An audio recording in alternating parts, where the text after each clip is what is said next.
Ça marche bien.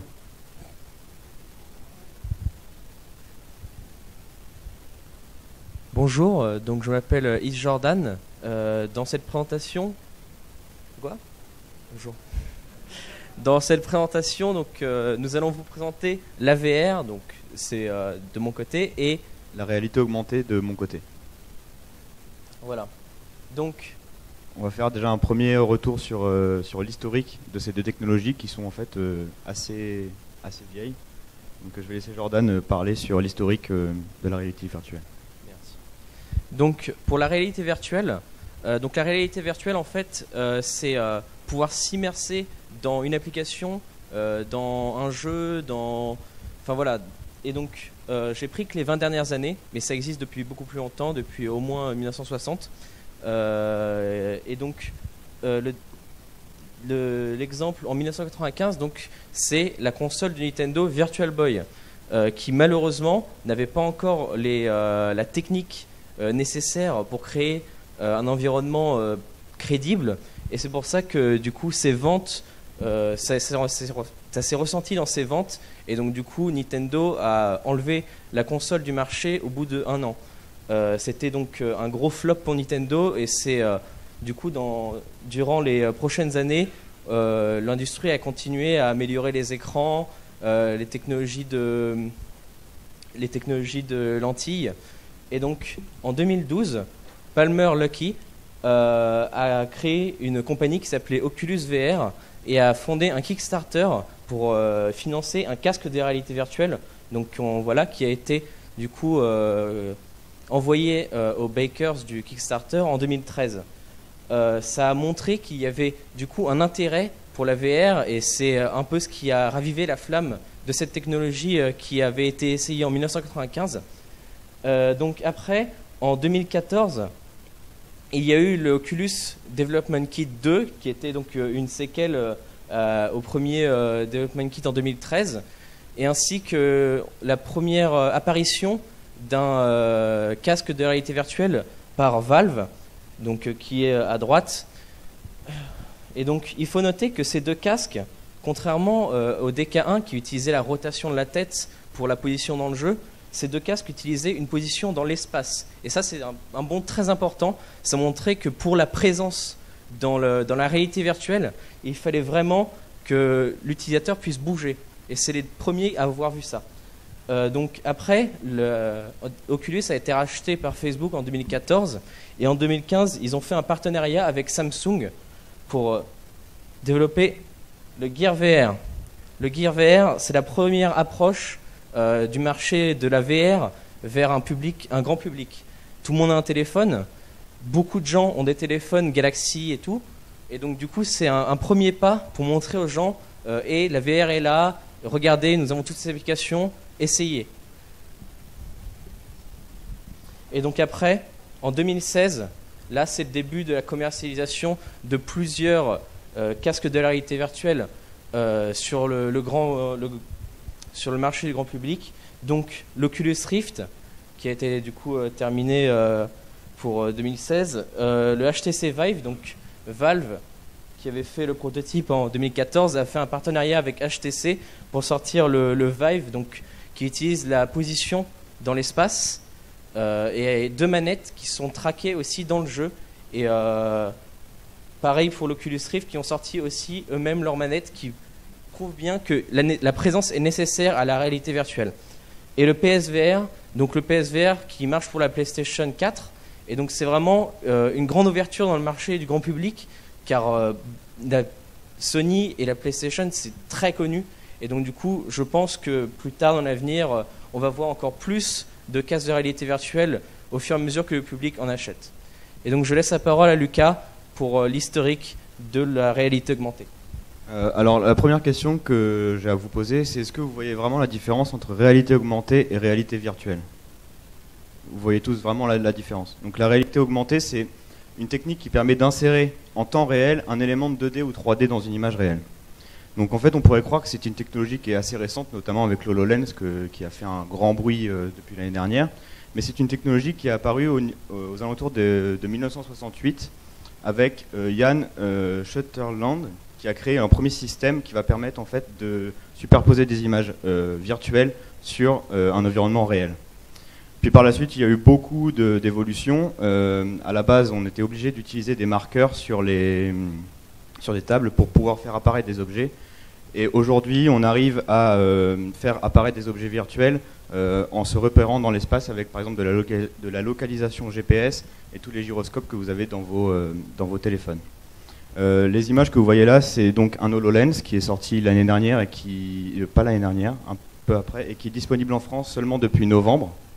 Et là, c'est les Google Glass qui sont sortis en 2012. Et les images que vous voyez là, c'est quelqu'un qui utilise un HoloLens. J'ai essayé et ça fonctionne réellement comme ça. Donc vous avez vraiment une interaction avec votre main. Vous voyez absolument tout l'environnement parfaitement bien. Et en plus de ça, vous avez des hologrammes qui s'affichent devant vous. L'HoloLens détecte absolument tout l'environnement. Si vous voyez une table ou un bureau, une chaise, vous pouvez poser des éléments dessus. L'HoloLens le détecte automatiquement. Et donc, pour les applications de la réalité virtuelle, bien, il y en a plusieurs. J'ai pris 6 exemples. Donc, la médecine. Donc, dès 2009, les chirurgiens les hôpitaux cherchaient à entraîner les chirurgiens donc, avec la réalité virtuelle, donc sur cette image. Et donc, plus la réalité virtuelle va accroître en puissance, va devenir plus perfectionnée, va avoir une plus grande résolution, et plus les applications, je pense, pour la médecine seront importantes. Du coup, plus besoin de cobayes, ce sera surtout genre en simulation. Pour l'immobilier, donc ça, c'est une image d'une application, ce n'est pas réel. C'est une application en VR, et donc ça permet, par exemple, de visiter donc un mobilier avant de l'acheter. Et pareil, je pense que ça pourra avoir un grand impact pour l'immobilier, du coup, pouvoir visiter la maison, voir les dimensions à taille réelle, mais sans même avoir besoin d'y aller. Le tourisme, donc là, c'est une application Google Earth VR. Donc Google Earth, ça existe depuis longtemps, et maintenant ils ont sorti une application VR, et ça permet donc de s'immerger dans un endroit,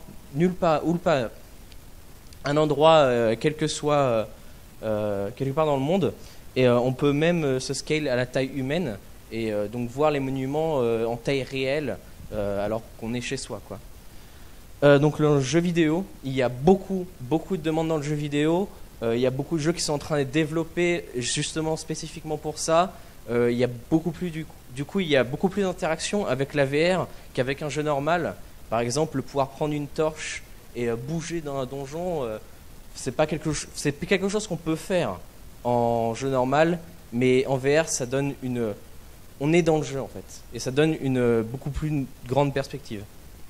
Pour la formation, donc là, c'est une application qui permet d'utiliser un bras robotique, ce qui coûte extrêmement cher.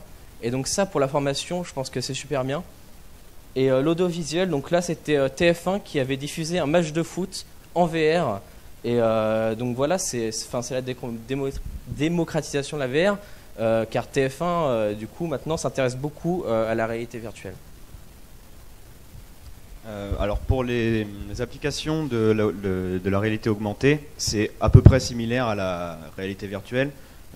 Par exemple dans l'industrie, si vous faites la modélisation d'une moto comme sur l'image et que vous voulez la voir en taille réelle, vous pouvez le faire directement et votre moto sera devant vous et vous pouvez modifier en temps réel la taille des différents composants si ça vous plaît pas, etc.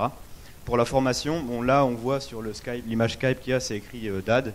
Mais on peut imaginer par exemple que si vous êtes en panne sur quelque part, vous appelez un mécanicien, il va pouvoir vous dépanner en temps réel via Skype en faisant des petites flèches comme il le fait sur la tablette. Ça c'est quelque chose qui existe déjà et qui fonctionne déjà.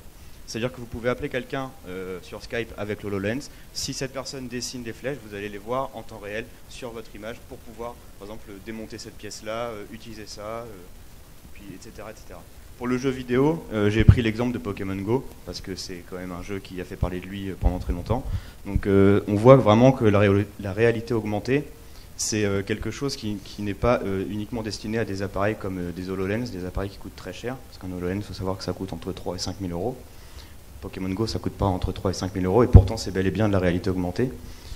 Pokémon Go, lui, utilise comme moyen pour afficher des éléments virtuels dans le réel, il utilise la localisation GPS et votre gyroscope de téléphone pour savoir dans quelle direction vous regardez. Pour le divertissement, encore une fois, c'est une image de HoloLens parce que c'est quelque chose, c'est une technologie sur laquelle je travaille en ce moment, donc je préférais parler plus de l'HoloLens. Pour le divertissement, on peut imaginer que tout le monde ait un casque chez soi et par exemple veut regarder un film sur un écran géant, plus besoin d'acheter un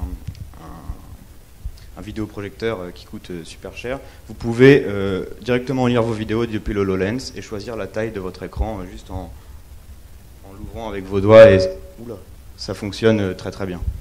Après, pour l'apprentissage, on peut voir cette personne qui, par exemple, pour des cours de SVT ou autre, si vous voulez découvrir le corps humain, découvrir plein d'autres choses, c'est possible en faisant apparaître des éléments virtuels dans un environnement réel. Et tout ça instantanément. Donc, les outils pour faire de la réalité virtuelle, donc, je vais me concentrer sur deux. Donc, Unreal Engine, qui se code avec un système de blueprint tel que vous voyez là. Donc, c'est un système de programmation beaucoup plus simple. Ou en C++, si vous êtes plus avancé et qui offre du coup plus d'opportunités. Et Unity, donc, qui se code soit en C#, soit en JavaScript. Et donc les deux ont un support très fort sur la VR. Notamment Unity qui, si je me souviens bien, avait été un des premiers. Et donc voilà, donc si vous voulez faire de la réalité virtuelle, intéressez-vous à Unity et à Unreal. Vraiment, il y a beaucoup de choses à faire avec la VR. Après, pour la réalité augmentée, on utilise exactement les mêmes logiciels, enfin Unity en tout cas, parce que le HoloLens, on développe en C# dessus. Donc on utilise généralement un Unity dédié à l'HoloLens. Je crois que depuis la dernière mise à jour, les deux Unity sont regroupés, mais avant il y avait un Unity spécifique au développement de l'HoloLens. Donc on développe uniquement en C# sur l'HoloLens. Et Vuforia, c'est un module en fait qui se rajoute à Unity. C'est pour faire du développement d'applications mobiles via des marqueurs. Donc vous allez poser un marqueur sur votre table. Une fois que votre téléphone détecte le marqueur, vous allez pouvoir faire apparaître un objet virtuel dans votre environnement réel.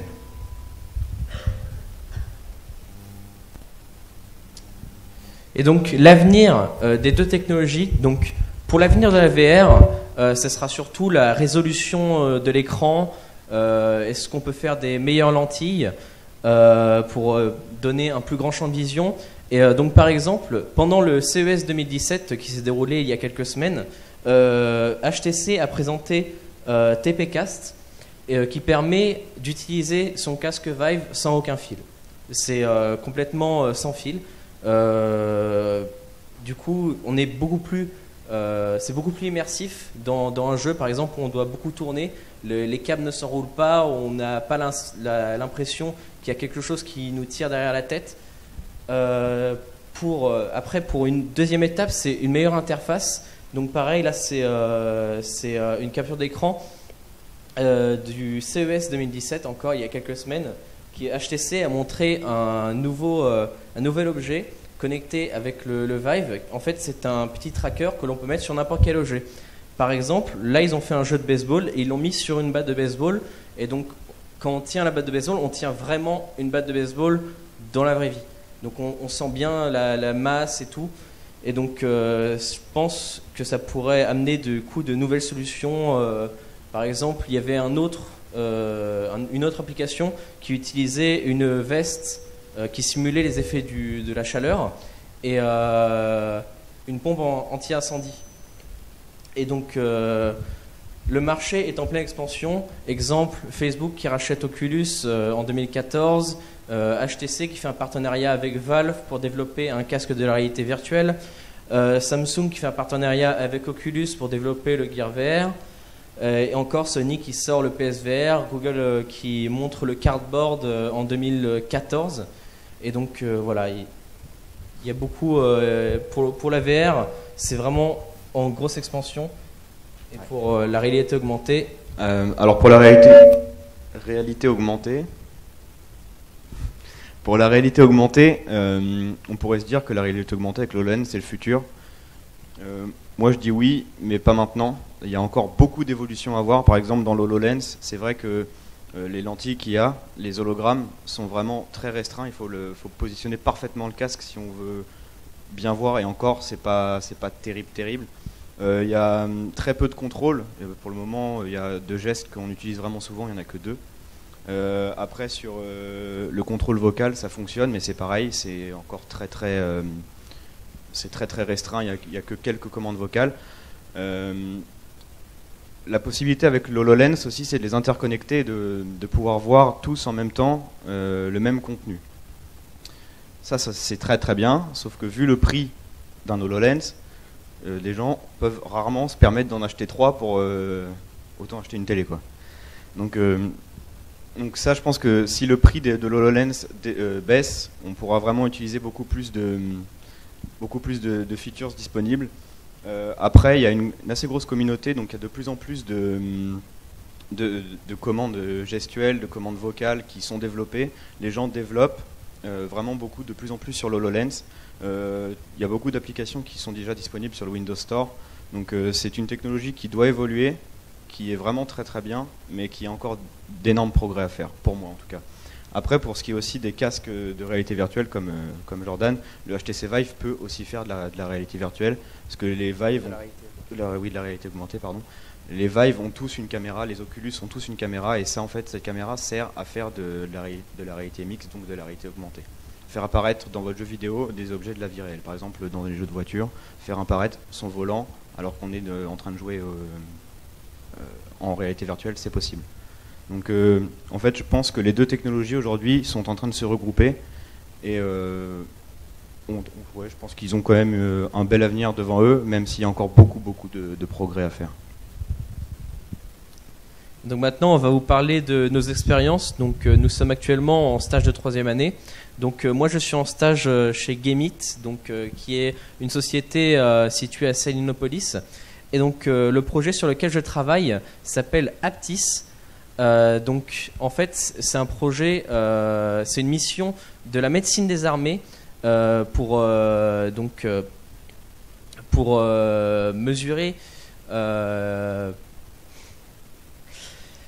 C'est un projet de la médecine des armées, donc pour mesurer la prise de décision des militaires face au danger. Donc par exemple, un ours qui le suit, un QTE sous la forme de hey, il faut que tu ailles plus vite.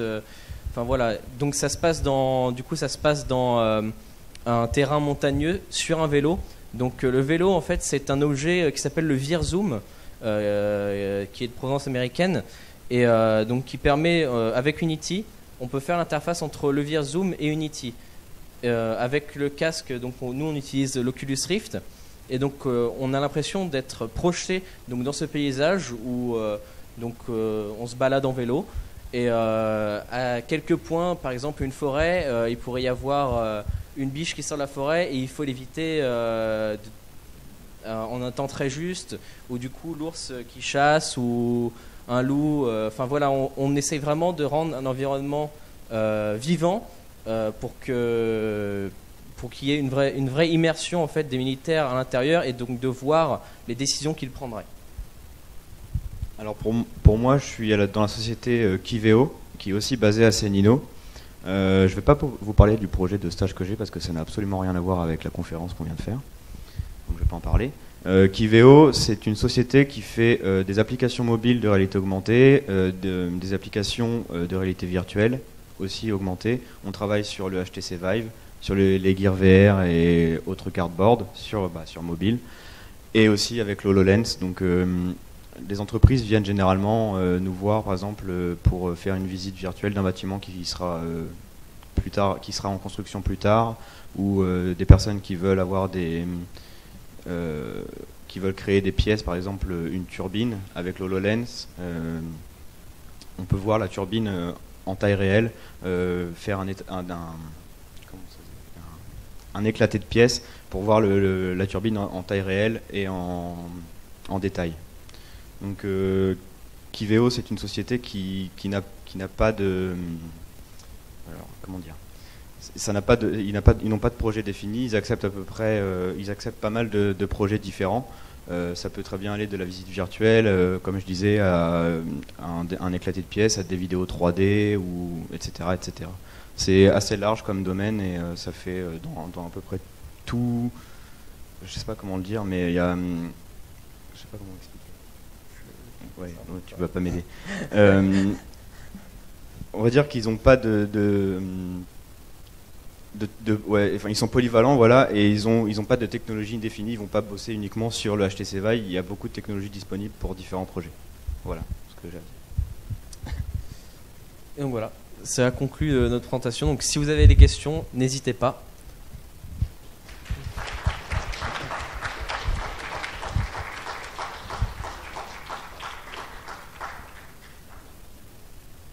Une question de Roland là-bas.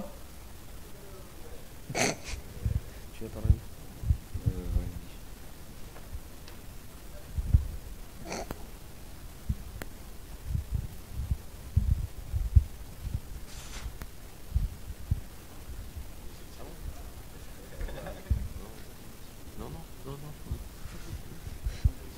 Personne n'a de questions ?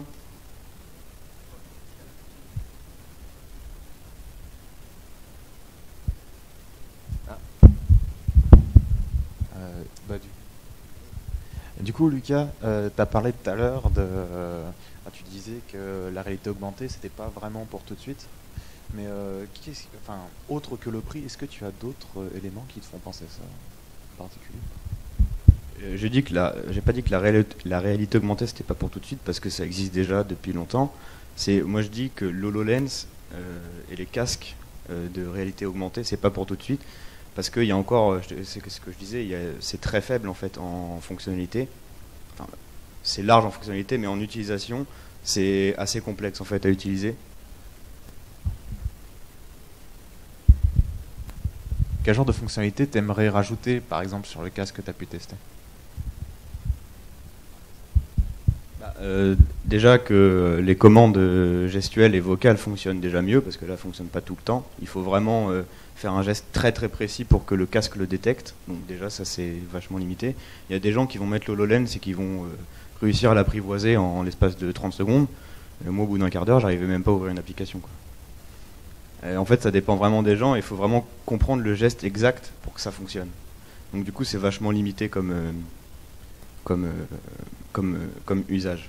C'est vraiment très professionnel. Ça peut pas encore, pour moi, être accès au grand public. Pas comme le Vive qui est utilisé dans les jeux vidéo ou des choses comme ça. Quelqu'un a une autre question ?